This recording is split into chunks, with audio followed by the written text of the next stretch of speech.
예배에 참여한 사랑하는 모든 성도들 위해 하나님의 크신 은혜와 사랑이 예수님의 평화가 함께 하시기를 주님의 이름으로 축원합니다. 오늘 말씀은 마태복음 18장 21절로 35절을 중심으로 용서하지 않으면 이라는 제목으로 말씀을 전하려고 합니다. 마태라고 하는 사람은 갈릴리 가버나움 세관, 요즘 말로 하면 세무서에 근무하던 세무서, 공무원, 세리였습니다. 그런데 예수님의 부름을 받고 직장에 사표 던지고 예수님의 제자가 된 사람입니다.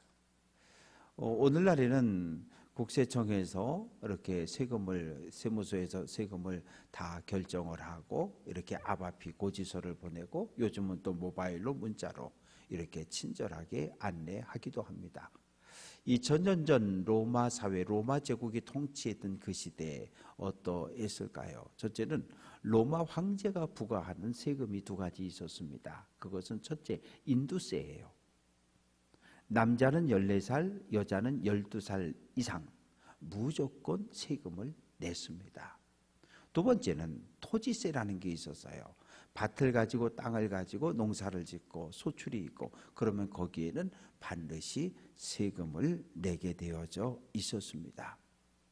가버나움, 유대 땅에는 북쪽에 가버나움, 남쪽에 여리고 세관이 두 개 있었습니다. 이 세관에서 하는 중요한 일 가운데 하나는 수입 품목에 대한 세금을 매기는 거예요. 요즘 전 세계가 난리잖아요. 트럼프가 이 나라 저런 나라 관세를 막 매기고 때려서 지금 이제 우리나라도 4월 초가 되면 여러 가지 관세가 우리에게도 부과되어질 것 같은데 어떻게 할 건지, 어떻게 대처를 할 건지. 오늘날에도 이 세금의 문제는 2000년 전이나 오늘이나 세금과 관련된 문제는 그렇게 마음이 편하지 않습니다. 이 세금을 징수할 권한은 누구에게 주어졌냐 하면 로마 시민권자에게 주어졌어요. 즉 로마 시민에게 주어졌다는 이야기죠. 그런데 황제가 예를 들면 이런 겁니다. 로마 황제가 서울에 있으면서 각 시, 각 도에다가 세금을 이렇게 정해주는 거예요. 강원도 경제 규모가 적고 인구도 얼마 안 되니까 강원도는 한 10억, 충청도 한 8억, 인천 거기는 사람이 한 300만 넘어가니까 거기는 한 20억. 서울 특별시니까 한 200억. 이런 식으로 세금을 부과하는 거죠. 그러면 세리장이라고 하는 로마 시민권자들이 황제에게 강원도 쪽을 세금 걷기를 원하는 세리장이 있으면 10억을 갖다 내는 거예요. 황제에게 먼저 10억을 바치고 세금을 징수할 수 있는 권한을 가져오는 겁니다. 그러면 가져와서 뭐 해야 돼요? 로마 시민권자가 유대인들한테 세금 거두러 다니면 주겠어요? 안 주죠. 그럼 어떻게 합니까? 유대인 세리 공무원들을 또 고용을 하는 거예요. 그렇게 해서 그들에게 세금을 징수하게 하는데, 아니 생각해 보십시오. 로마 황제에게 10억을 갖다 냈으면 나는 강원도에 와서 얼마의 세금을 걷어야 될 것 같아요? 최소 15억, 20억은 걷어야 될 거 아니에요. 왜? 세리들 봉급도 줘야 되고 또 10억 갖다 바쳤는데 나도 뭔가 좀 돌아오는 게 있어야 되잖아요. 그래서 예를 들면 10억을 갖다 바쳤으니까 나는 20억을 징수해야겠다. 그래서 20억을 징수하기로 하고 시군마다 유대인 세리들을 고용해서 다 보내는 겁니다. 그러면서 춘천은 도청 소재지니까 얼마 걷어오고 원주 얼마, 강릉 얼마, 군단위 얼마, 인구 얼마에 얼마씩 걷어오너라. 그렇게 얘기하면 20억을 걷어오면 되는데 이 유대인 세리들이 20억만 거두겠냐고요. 그냥 봉급 주는 거 가지고 만족을 안 하니까 어떻게 하는 거예요? 20억을 걷어오라 그랬는데 25억을 만드는 거죠. 그래서 5억은 나눠 갖는 거예요. 이러다 보니까 유대 백성들이 당하는 고통은 너무너무 컸습니다. 그래서 유대 사회는 아주 세리라고 하는 직업을 이 죄인으로 매국노로 정지해 버렸어요. 백성들에게 세금을 강탈해서 로마 황제에게 갖다 바치는 나쁜 놈, 매국놈, 나라 팔아먹을 놈, 이렇게 정죄를 해버렸습니다. 그런데 예수님은 의외로 이 세리들하고 친하셨어요. 첫째는 가버나움 세관에서 근무하던 마태를 제자로 부르셨죠. 그리고 마태 집에 신방 가서 가버나움 세관에 있는 마태의 동료 다른 세리들과 같이 식사도 하셨죠. 예수님이 바리새인과 세리의 비유를 이야기하면서 하나님이 바리새인의 기도는 안 듣고 세리의 기도를 들어주셨다고 그렇게 말씀하셨죠. 또 여리고 갔을 때는 세리장이었던 삭개오의 가정을 방문하셔서 오늘 이 집에 구원이 이르렀다, 구원을 선포하셨죠. 유대 사회는 세리를 죄인으로 매국노로 정죄했지만 예수님은 세리들과 친하셨어요. 그들에게 관심을 가졌고 그들을 긍휼히 여기셨습니다. 예수님이 사용했던 단어가 무엇일까? 언어가 무엇이었을까? 우리는 한글을 사용하고 있잖아요. 2000년 전 유대 사회는 아람어를 사용했습니다. 그리고 이제 랍비들은 히브리어를 사용을 했어요. 아람어라고 하는 것은 아람 지역에서, 요즘 표현으로 하면 시리아 지역에서 사용했던 공용 언어입니다. 그런데 아람어를 예수님이 아람어로 설교를 하셨다고요? 아람어로 설교를 하셨는데 이 아람어로 설교한 것을 헬라어로 바꿔놓은 것이 신약성경이에요. 근데 문제는 아람어하고 헬라어하고 1:1의 단어가 있으면 아무 문제가 없어요. 우리가 학교, 그러면 영어로 스쿨, 그러면 1:1로 딱 맞으면 되는데 이게 안 맞는 단어들이 있는 거예요. 이 도저체 이걸 맞출 수 없는 단어들이 있는 거예요.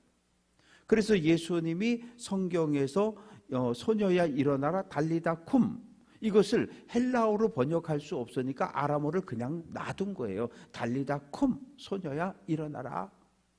에바다, 귀가 열려라. 그냥 아람어를 그냥 놔둔 거거든요. 근데 문제는 마태복음 6장 12절 말씀이 주기도문입니다. 우리가 우리에게 죄 지은 자를 사하여 준 것 같이 우리 죄를 사하여 주옵시고. 아람어로 호바라 그래요. 죄라고 하는 단어가. 그런데 이 아람어 원문에는 호바라고 쓰여져 있는데 우리 성경은 100% 죄로 번역을 해놨어요. 그러면 어떻게 되는 거예요? 우리가 우리에게 죄 지은 사람을 용서해 준 것처럼 하나님 우리 죄를 용서해 주세요, 이런 의미가 되잖아요. 이것이 악용될 수가 있는 거예요. 어떤 거예요? 여러분, 일제가 우리 조선 땅을 강제로 정복했는데 그 사람들의 죄를 용서해 줘야 됩니다. 왜?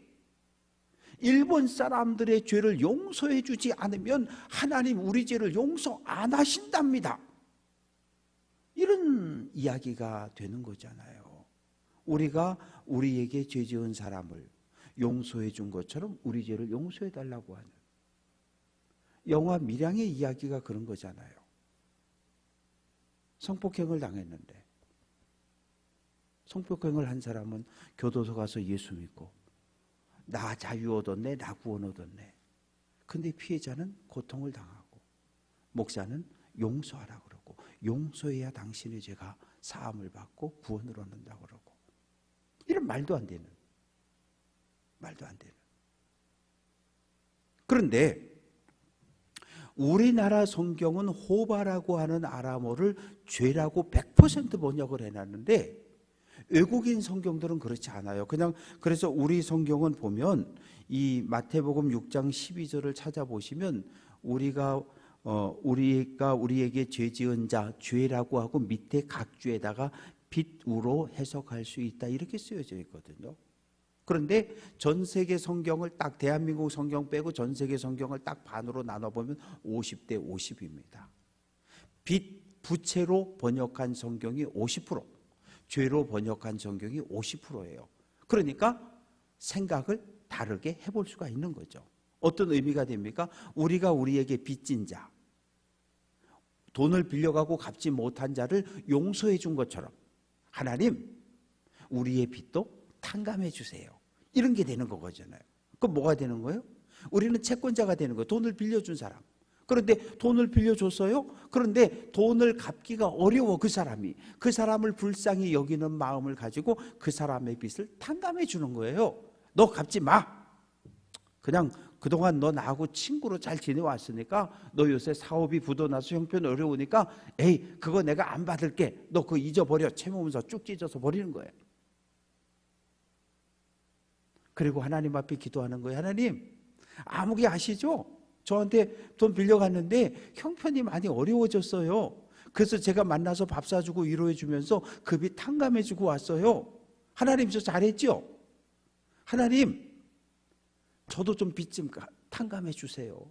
제가 하나님께 지은 거 있다면 하나님, 저도 좀 탕감해 주세요. 이런 기도가 됩니다. 오늘 성경 본문은 마태복음 6장 12절의 말씀을 확대 해석하고 있어요.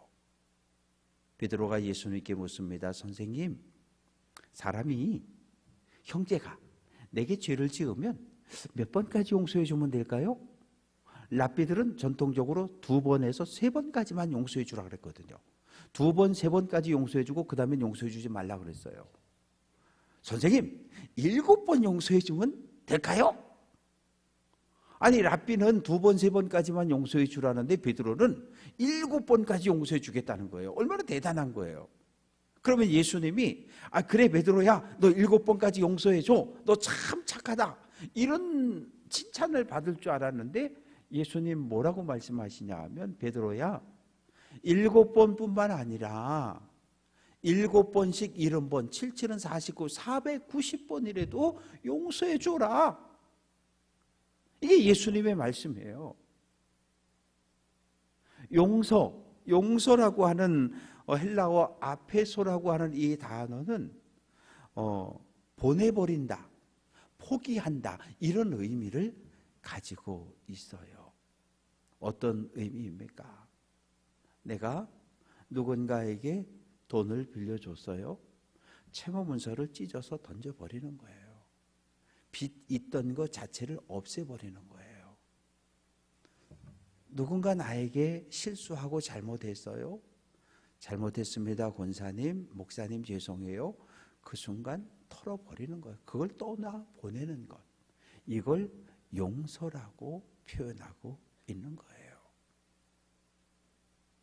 7번이 아니라 490번이라도 용서해 주라는 거예요.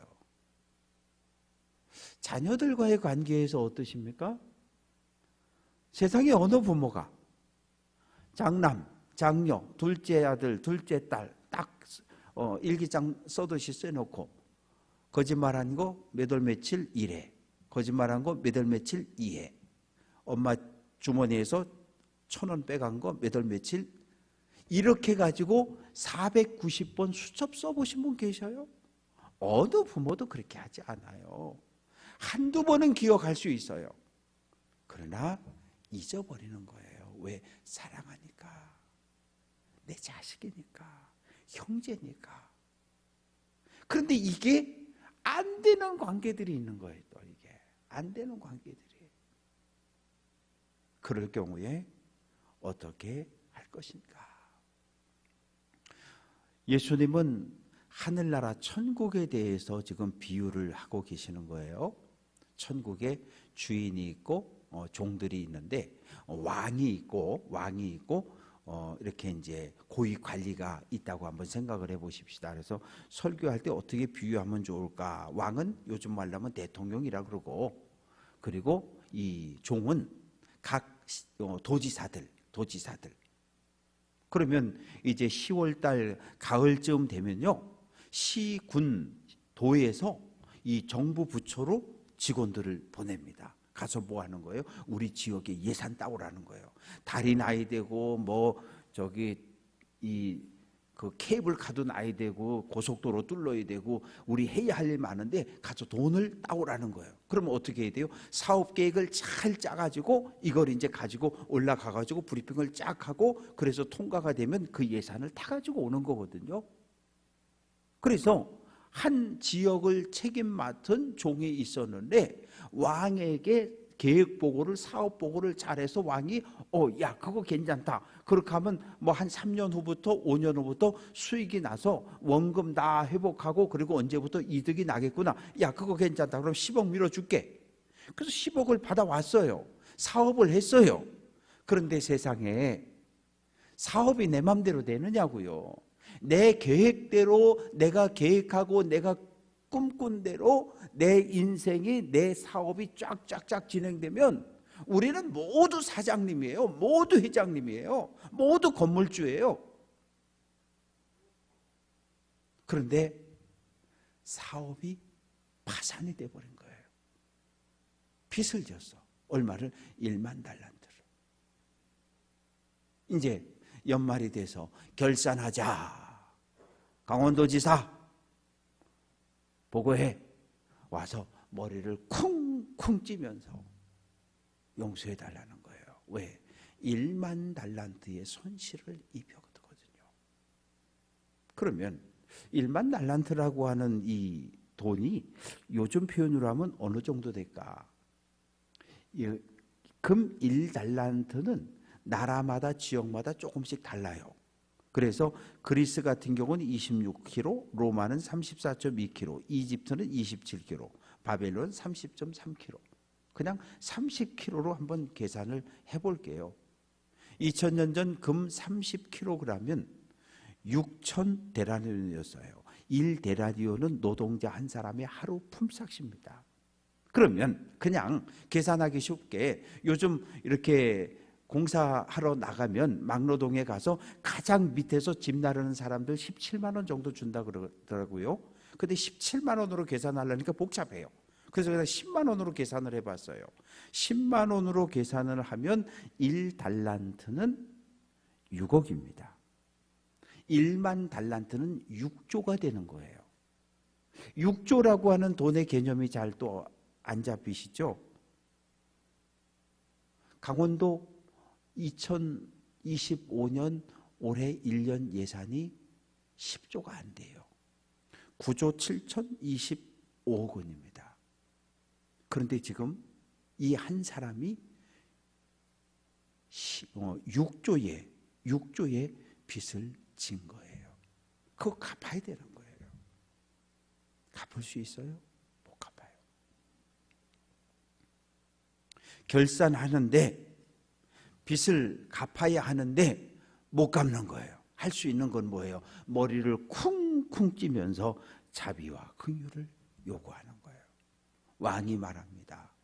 가족들을 전부 노예로 팔아. 그래서 돈 가져와. 땅 팔고 집 팔고 가수원 팔고 다 가져와. 그래서 갚아. 머리를 쿵쿵 찌면서 참아달라는 거예요. 갚을 때니까 시간을 달라는 거예요. 그러나 절대로 못 갚습니다. 왕은 어떤 결정을 내립니까? 그래도 내가 저 집을 방문한 적이 있었는데 만찬을 열고서 초대해서 가봤는데 아내하고 자녀들하고 나와서 인사도 하고 악기 연주도 하고 참 예의도 바르고 인서성도 있던데 화목한 가정이던데 빚을 지게 되면 가장 먼저 집 팔고 논 팔고 과수원 팔고 다 팔아야 돼요. 그리고 두 번째는 자녀들을 팝니다. 아들, 딸을 다 팔아요. 그리고 아내도 팝니다. 그래도 빚을 갚지 못하면 자기 자신도 종으로 팔려가는 거예요. 왕이 그를 긍휼히 여깁니다. 27절. 그 종의 주인이 불쌍히 여겨 놓아 보내며 그 빚을 탕감하여 주었다. 원래는 빚 다 갚을 때까지 감옥에 가둬놔야 되는 거예요. 그러면 감옥에 갇히면 그 빚은 누가 갚습니까? 감옥에 갇힌 사람이 갚습니까? 아니요. 아내가, 자녀들이, 친구들이, 친척들이 온 사방을 뛰어다니면서 그 돈을 구해다가 빚을 갚아야 되는 거예요. 못 갚습니다. 그런데 풀어주었다는 거예요. 빚은 탕감해 주었고 빚진 계약서는 쭉 찢어서 불살라버렸고 집으로 돌아가라. 어떻을 것 같아요? 우리 임금님 만세 만세 이러면서 나왔을 거 아니에요. 예수를 믿는 신실한 사람이라면 하나님을 찬양하며 나왔을 거예요. 하나님 참 감사하다고 참 감사하다고 그러고 나왔을 거 아니에요. 그런데 나오다가 한 친구를 만났네요. 그 친구를 보는 순간 갑자기 백대라년이 생각난 거예요. 목을 움켜잡습니다. 숨을 쉬지 못할 정도로 목을 움켜잡습니다. 그리고 끌고 들어가는 거예요. 어디로? 경찰서로, 관청으로. 너 이놈 빚 갚아. 얼마? 100데나리온. 100데나리온이라고 하는 것은 석 달 열흘 일하면 100일 일하면 그 품삯 갖다 갚을 수 있는 돈이에요. 1만 달란트는 갚을 수 없지만 100데나리온은 갚을 수 있어요. 갚을 수 있어요. 그런데 내가 갚을 테니까 시간을 좀 달라고 기다려 달라고 간청을 하는데 듣지 않아요. 그냥 갖다 감옥에 집어 넣어버립니다. 주변에 있던 사람들이 그 모습을 다 봤어요. 1만 달란트하고 100데나리온은 60만 분의 1이에요. 정말 껌값이에요. 껌이에요. 그런데 자기는 1만 달란트를 탕감받았잖아요. 아니 그냥 저 같으면 그랬을 것 같아요. 1만 달란트를 탕감받았는데 100데나리온 아유 야야 그거 채무문서 가져와. 그냥 쭉 찢어버리고 그냥 보냈을 것 같아요. 왜? 1만 달란트 하나님의 놀라운 죄사함의 은총과 구원의 은혜를 선물로 받았는데 내가 하나님께 은혜를 엄청나게 큰 은혜를 받았는데 100데나리온? 아유 요 손가락만도 못한 그 작은 은혜만 베풀어주면 되는 거는데 그걸 못하는 거예요. 내 죄는 하나님께 사함을 받고 죄에서 놓여졌는데 나는 나에게 빚진 자, 죄 지은 자를, 허물 있는 자를 용서해 주지 못하는 거예요.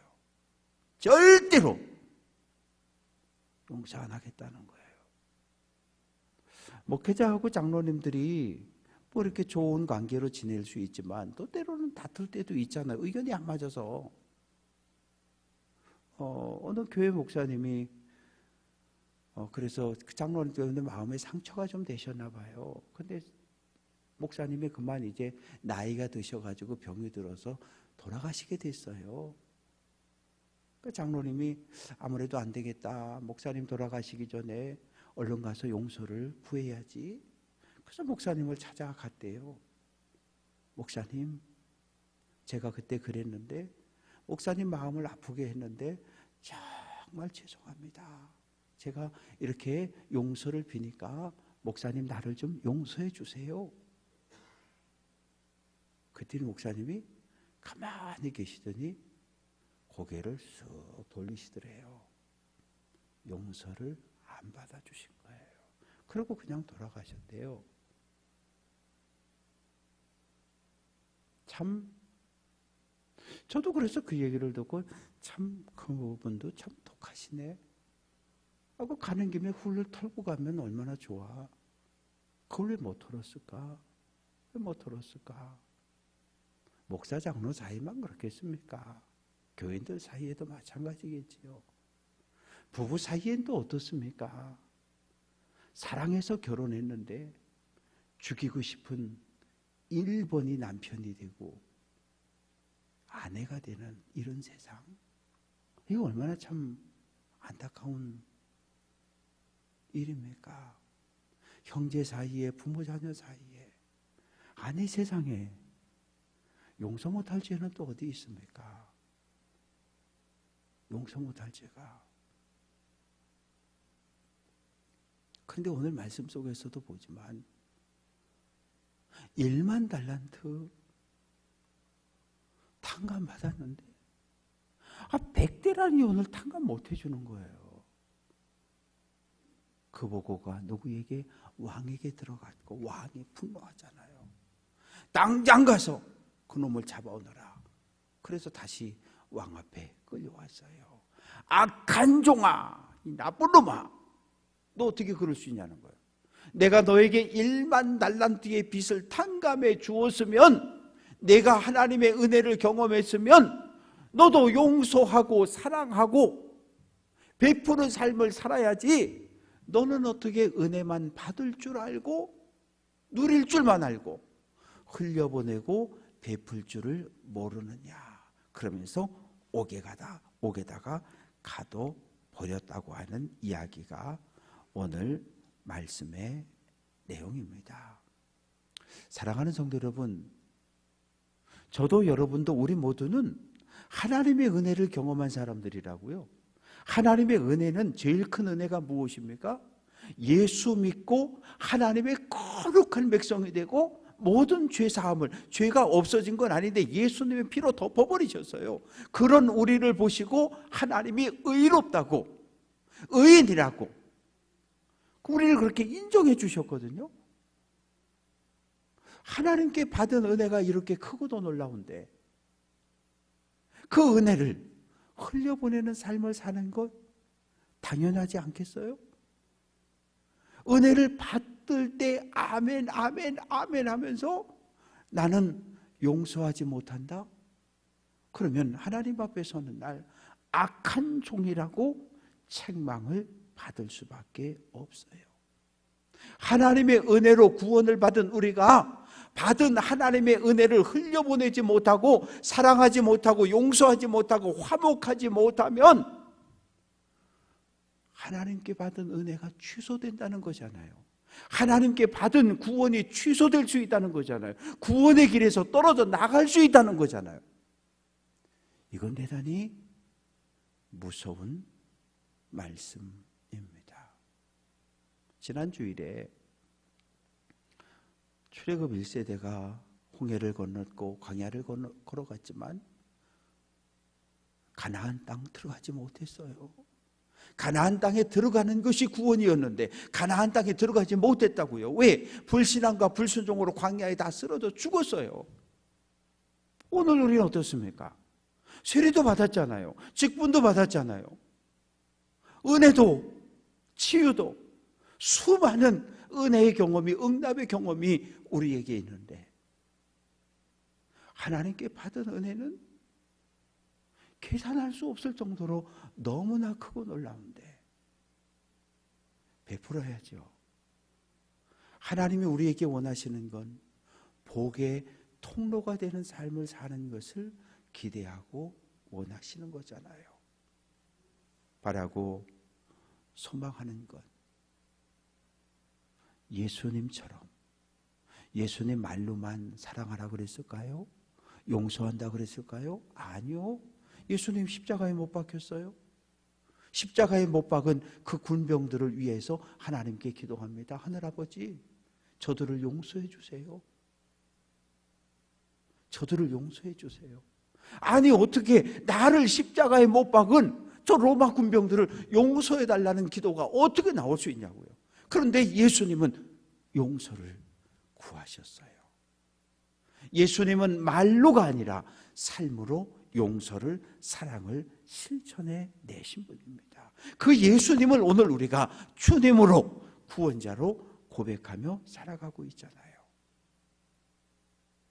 하나님께 받은 은혜 꼭 기억하셔야 돼요. 받은 은혜를 기억하면 감사할 수 있고 받은 은혜를 기억하면 흘려보낼 수 있어요. 가정을, 속회를, 선교회를, 교회 공동체를 하나님이 보시기에 좋은 교회, 좋은 믿음의 공동체로 세워갈 수 있는 귀한 성도들 될 수 있기를 주님의 이름으로 축원합니다.